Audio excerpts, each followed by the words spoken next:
دوسرے صحابہ کے بارے میں انہوں نے کہا کہ یہ تو نبی کے وضو کا پانی بھی زمین پر نہیں گرنے دیتے، یہ نبی کے ناک سے رطوبت جو زمین پر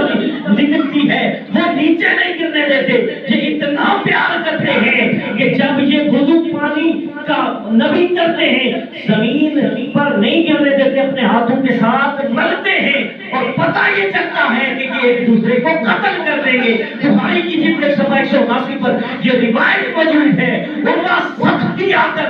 چیک کرنے لگا صحابہ کو کہ یہ صحابہ نبی سے کتنا عشق کرتے ہیں، کتنا پیار کرتے ہیں۔ قرآن کے اندر کوئی آیت موجود نہیں ہے کہ نبی کے وضو کا پانی نیچے نہ گرنے دیا جائے، اور نبی کے منہ سے دھوپ جب نکلے تو اسے اپنے ہاتھوں کے ساتھ مل کر جسم پر ملا جائے۔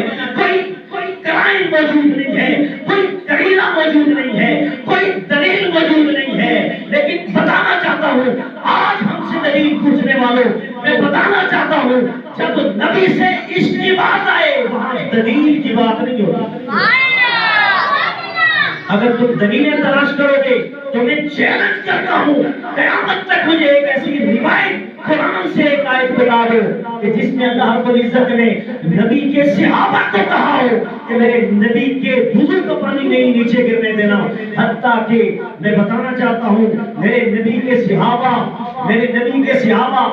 نبی سے کتنا پیار کرتے تھے، بولو براز کے ساتھ ان کی محبت کتنی تھی۔ یہ جو ہم پیشاب کرتے ہیں بول چھوٹے پیشاب کو، براز بڑے پیشاب کو کہتے ہیں، ان سے بھی عقیدت صحابہ کرام کی دیکھی جائے تو سنو ایک روایت بتا کے میں آگے چلتا ہوں۔ میرے نبی علیہ السلام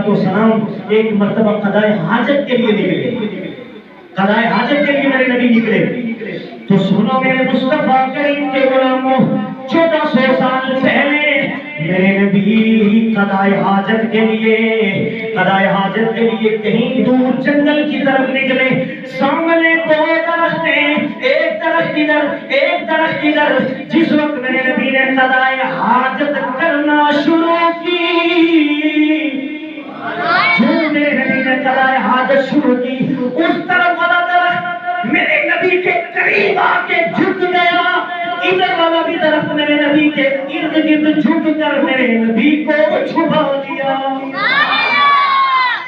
جس وقت میرے نبی کو اس نے چھپا دیا، صحابی کہتے ہیں میں چھپ کر دیکھتا رہا کہ آج میں نے چیک کرنا ہے کہ میرے نبی کے جسم سے جو مادے نکلتے ہیں وہ کیسے نکلتے ہیں۔ حالانکہ اس سے پہلے روایت نصیب الریاض کے اندر علامہ خفاجی کی روایت موجود ہے۔ سیدہ عائشہ پاک نے میرے نبی نے سوال کیا یا رسول اللہ، میں جب بھی آپ بولو براز کے لیے جاتے ہیں وہاں اس جگہ جا کر میں دیکھتی ہوں مجھے وہاں کوئی گندگی، مجھے کوئی پیشاب، کہیں پانی کا کوئی قطرہ نظر نہیں آتا، وجہ کیا ہے؟ میرے نبی نے فرمایا ہے عائشہ تجھے پتہ لگ جانا چاہیے، میں تجھے بتاتا ہوں اللہ نے مجھے ہی نہیں بلکہ 1.25 لاکھ نبیوں کو نشان عطا فرمائی کہ جب وہ بولو براز کے لیے قضائے حاجت کے لیے جائیں تو اللہ نے زمین کو جو حکم دے دیا زمین کو رب نے حکم دے دیا اے زمین کوئی بھی نبی تجھ پر پیشاب بولے براز کرے تو نے فوراً اپنا پیٹ کھول کے اس کو اپنے اندر سمو لینا ہے۔ یہ میری شان نہیں ہے بلکہ 1.25 لاکھ انبیاء کو اللہ نے یہ شان عطا فرمائی ہے کہ ان کا بولے براز اللہ دنیا میں رہنے ہی نہیں دیتا۔ ابھی جب جسم سے نکلتا ہے فوراً زمین اپنا پیٹ کھولتی ہے، سینہ کھولتی ہے، اپنے اندر ڈال دیتی ہے۔ وجہ کیا ہے؟ اس پر علماء نے بحث کی یہ کیا وجہ ہے؟ اس لیے کہ یہ بندے کے جسم سے یہ مادے نکلتے ہیں تو بندے کی طبیعت بوجھل ہو جاتی ہے، تو اس لیے محدثین لکھتے ہیں اللہ یہ چاہتا ہی نہیں ہے کہ میرے نبی کا بولے براز ہو اور کسی کی طبیعت بوجھل ہو جائے، اس لیے رب سارے نبیوں کے بولے براز کو زمین کے اندر سمو دیتا ہے اور زمین کو حکم دیتا ہے۔ یہ صحابی کہتے ہیں میں چیک کرنے کے لیے نکلا کہ حضور اس درخت کے نیچے اپنی قضائے حاجت کرنے کے لیے گئے ہیں، ذرا چیک تو کروں، پہلے سے پتا تھا۔ کہتے ہیں حضور جب ادائے حاجت کر کے فارغ ہوئے، واپس پڑھتے تو میں پیچھے بھاگا، کیا دیکھتا ہوں وہی طرف اپنی اپنی جگہ چلے گئے،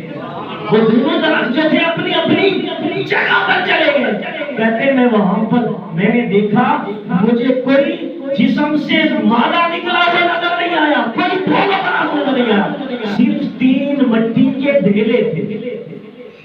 جن سے میرے نبی نے استنجا کیا تھا۔ کیا کیا تھا؟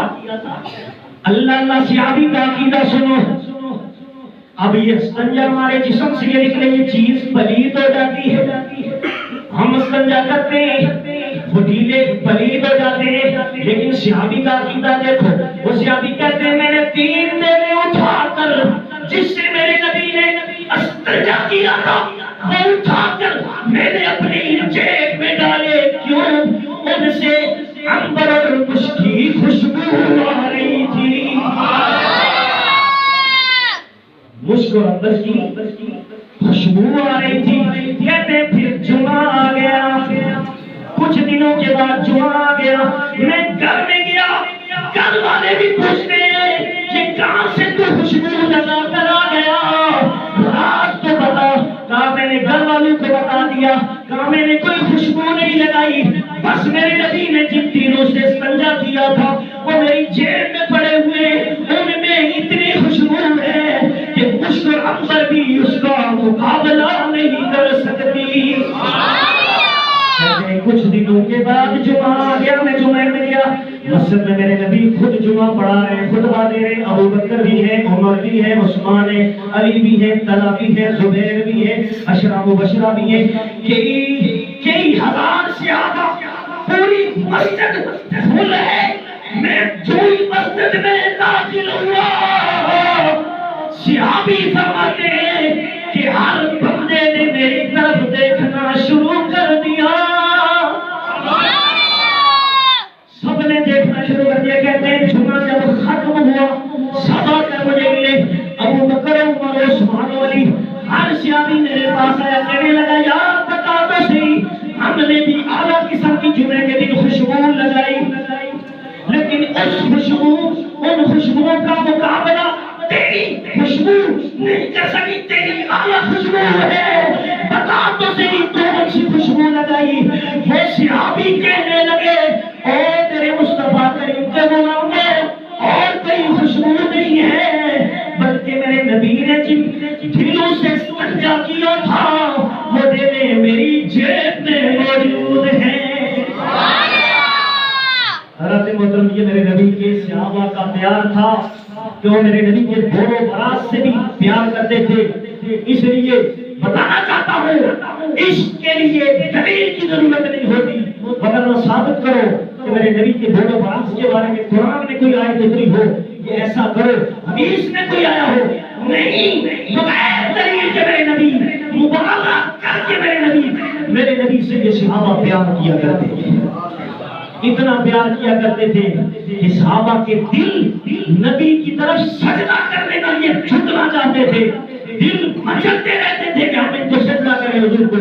لیکن اجازت نہ تھی میرے نبی کو سجدہ کرنے کی، اس لیے کبھی جانور آ کر میرے نبی کو سجدہ کرتا ہے، کبھی پتھر آ کر میرے نبی کا کلمہ پڑھتا ہے، کبھی درخت جھک کر میرے نبی کے بارگاہ میں جھکتا ہے۔ جب صحابہ نے دیکھا تو صحابہ حیران کہ یا رسول اللہ جانور ہو کر آپ کو سجدہ کیا جائے، پتھر اور شجر ہو کر آپ کو سجدہ کیا جائے، ہم انسان ہو کر آپ کو سجدہ کیوں نہ کریں، آپ اجازت دیں۔ میرے نبی نے فرمایا سجدے کی اجازت نہیں ہے،